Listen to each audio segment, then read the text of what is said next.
Assalamualaikum warahmatullahi wabarakatuh. Perkenalkan, nama saya Rosniati. Di sini saya akan menjelaskan kembali poster artikel dengan judul Tantangan Pancasila sebagai Dasar Negara. Pancasila sebagai dasar negara berarti setiap sendi-sendi ketatanegaraan pada negara Republik Indonesia harus berlandaskan pada nilai-nilai Pancasila.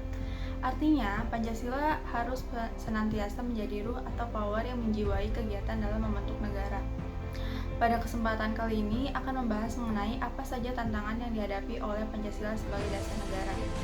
Pancasila dipergunakan sebagai dasar untuk mengatur pemerintahan negara atau penyelenggaraan negara. Dalam perjalanan, Pancasila mengalami perkembangan persepsi mulai masa Orde Baru hingga masa Reformasi.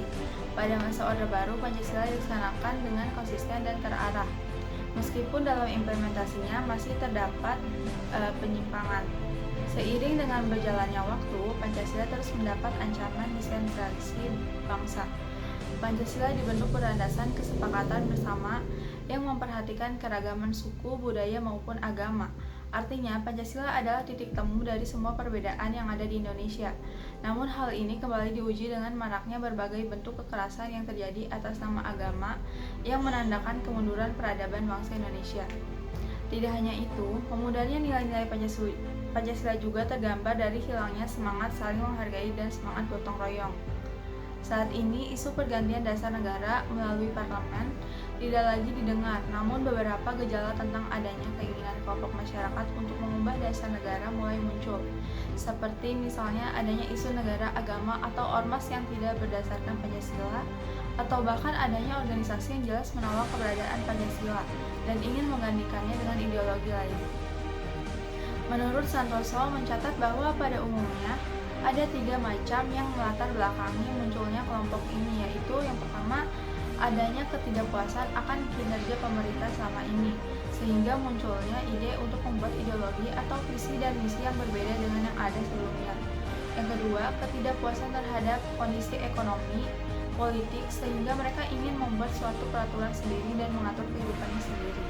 Yang ketiga yaitu pemahaman terhadap keyakinan tertentu dan cenderung mengarah pada paham berbeda, bahkan separatis sehingga merusak tatanan nilai dan moral yang ada serta menimbulkan disentrasi.